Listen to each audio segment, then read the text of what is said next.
या बातमीचे प्रायोजक आहेत वंश फिटनेस सेंटर, कादरी हॉस्पिटल, नई जिंदगी रोड, सोलापूर। 26 जानेवारी 1950 रोजी सर्व नागरिकांना समान हक्क देणारे भारतीय संविधान अंमलात आलं। आपल्या देशात खऱ्या अर्थानं प्रजेचं राज्य प्रस्थापित झालं। या ऐतिहासिक दिनाचं औचित्य साधून 26 जानेवारी हा दिवस प्रजासत्ताक दिन म्हणून साजरा केला जातो। आज रोजी सोलापूर शहर काँग्रेस कमिटीच्या वतीनं 26 जानेवारी प्रजासत्ताक दिनानिमित्त काँग्रेस भवन सोलापूर येथे आमदार प्रणितीताई शिंदे यांच्या हस्ते सोलापूर शहर काँग्रेसचे अध्यक्ष चेतनभाऊ नरोटे यांच्या व सर्व पदाधिकारी कार्यकर्त्यांच्या उपस्थितीत झेंडावंदन कार्यक्रम संपन्न झाला। यावेळी आमदार प्रणितीताई शिंदे, शहराध्यक्ष चेतनभाऊ नरोटे यांनी सर्व सोलापूरकर वासियांना स्वातंत्र्य दिनाच्या, प्रजासत्ताक दिनाच्या शुभेच्छा दिल्या। या कार्यक्रमाचं सूत्रसंचालन सोलापूर शहर काँग्रेस सेवा दलचे अध्यक्ष भीमाशंकर टेकाळे यांनी केलं।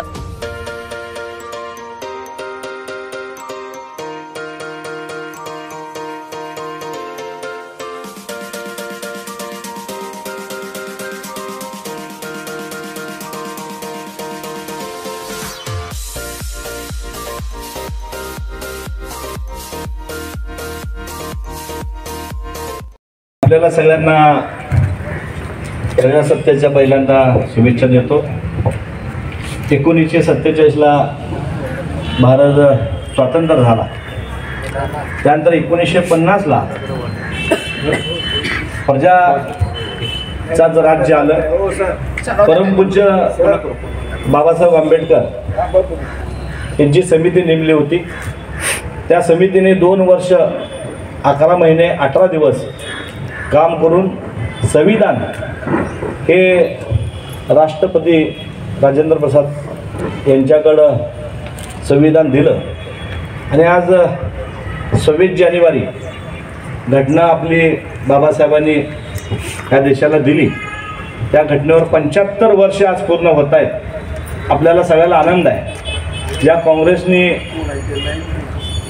या देशाला संविधान दिलं आणि त्या संविधानावर गेले 75 वर्ष आपण ही घटना या देशामध्ये डॉक्टर बाबासाहेब आंबेडकरांनी जी घटना लिहिली त्या घटनेवर देश चालतो।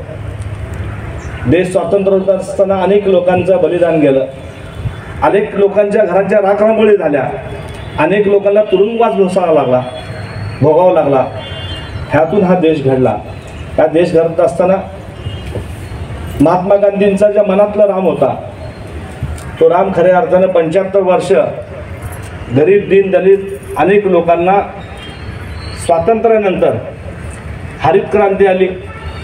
देश उभा करण्याकरता उद्योग, धंदे, व्यवसाय अनेक लोकांना संधी देण्यात आल्या।